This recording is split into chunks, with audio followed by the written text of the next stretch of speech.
Alright, I'm gonna make this video because there still seems to be some confusion about how these solenoid strategies work. Got us another 6F35, and let's see if I can get you to pick this up. But right in there is a number that's etched into the solenoid, and sometimes these are really hard to see. On this particular valve body, I can see them by eye. Usually I have to get a magnifying glass out to see them. Let's see, this is number 2, this is a number 4, this is number 4, this is a pressure solenoid that don't have anything. This solenoid here is a number 3, and this one's a number 3. This one over here is a number 2. I only know because I pulled it out and looked at it. Now, even though these are both number 3s, you can't swap them out. That's brown. This one's black. They are different, even though they have the same number on them. And the number does not mean that's where they go. The number means it's a flow rate that the solenoid has. And they quit when they make these solenoids. They put them on a test machine, and how much fluid flows out of them. They used to have a set, you know, if it didn't meet this criteria, then it didn't go into a transmission. They don't do that now. Now, if it doesn't meet the criteria that they have, just pull a number, say it's 50 pounds, and the solenoid that they check doesn't meet 50 pounds, it's 45. Instead of not putting that solenoid in, they'll put it in, they'll program the computer to bump the pressure up for that particular solenoid.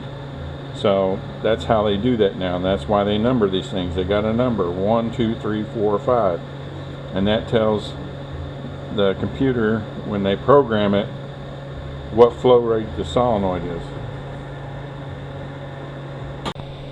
I knew I'd get interrupted doing this. But anyway, that tells the computer which position ever this is in. With the number that it has, they have a specific flow rate program that they program into it. That's what this solenoid strategy number is on here, on your tag. If you lose this tag, you are screwed, because you don't know what to program it to. That's why if you put a used tranny in and they don't have this tag on there, I wouldn't accept it, because you may have to program it. You may not have to, but you may have to. And if you don't have that number, you are screwed.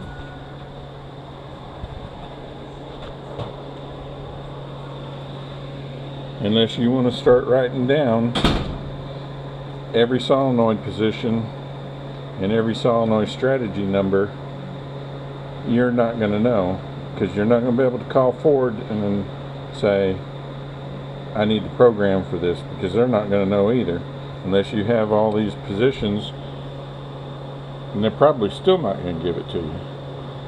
So if you swap one of these out, and say you swap one of these number 3s out with a number 1 or a number 2, number 2 or a number 4, you're probably going to be okay. But if you go to like this number 2 down here, and you swap that out with a number 5, you're probably not going to be okay.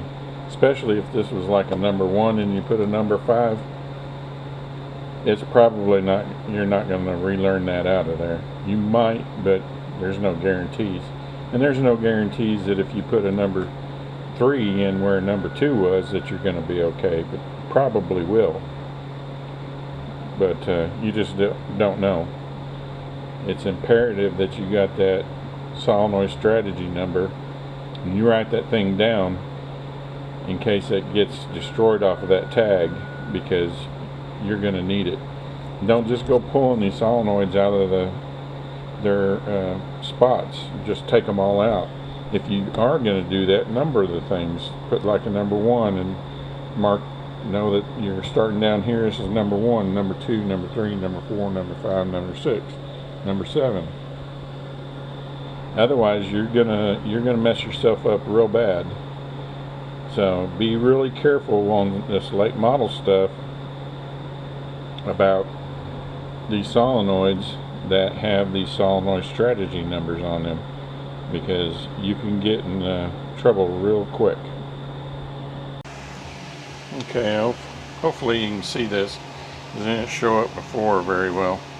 Right above that orange line there, there's the etched in number. That's number 2.